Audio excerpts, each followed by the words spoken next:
Hey guys, I am here to show you how to change the battery in a Dodge Challenger key fob.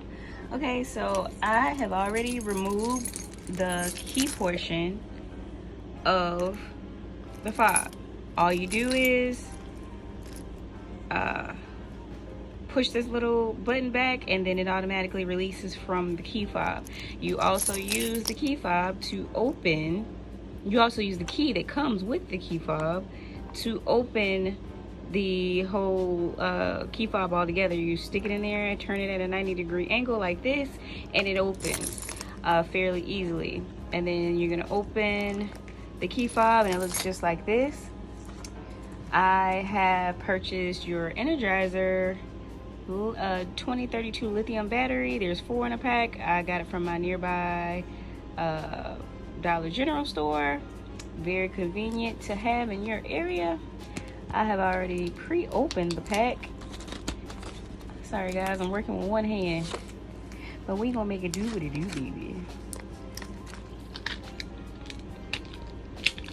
We always do. You gotta have some strong hands to be a cameraman.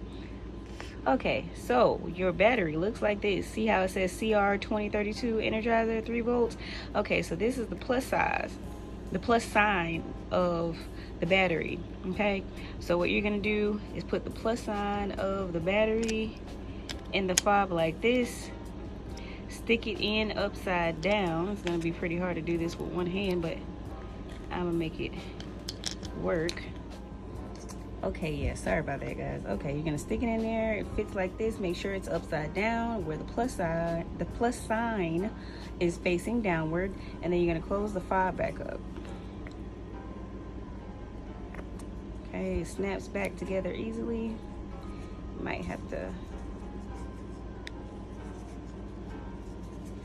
squeeze it together fairly hard to get it to close.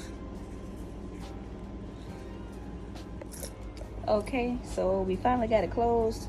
I couldn't do it with one hand, so I had to check out. Y'all excuse my feet.